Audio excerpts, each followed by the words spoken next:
Jordan said 800 people, including members of the White Helmets Civil Defense Group, had been relocated from southwest Syria, where Damascus's forces are advancing against rebels.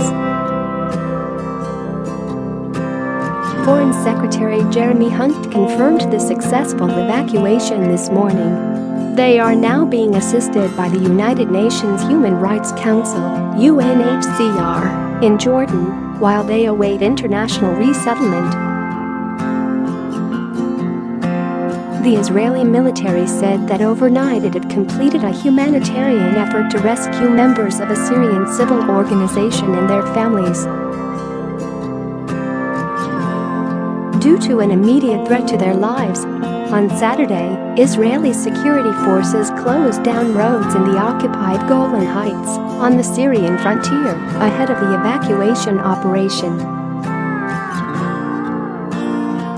A Jordanian foreign ministry spokesman said the kingdom had allowed the UN to arrange the entry and passage of 800 Syrian civil defense workers. Said their lives were in danger after a government offensive that regained rebel-held parts of southern Syria.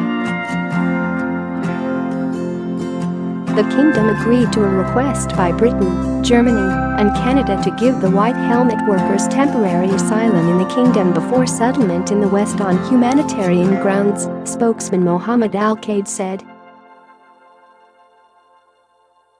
He said the aid workers would remain at a closed location and that Britain, Germany, and Canada had agreed to resettle them within 3 months.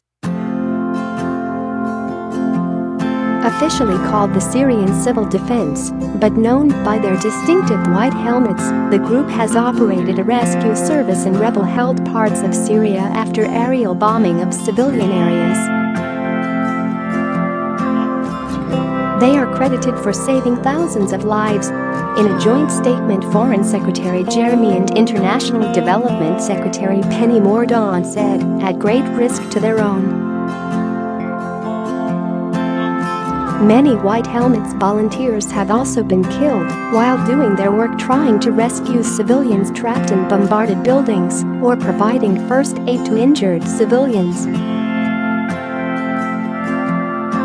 White Helmets have been the target of attacks, and, due to their high profile, we judged that, in these particular circumstances, the volunteers required immediate protection.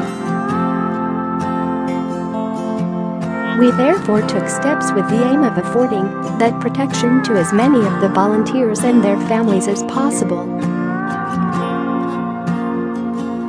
We pay tribute to the brave and selfless work that White Helmets volunteers have done to save Syrians on all sides of the conflict.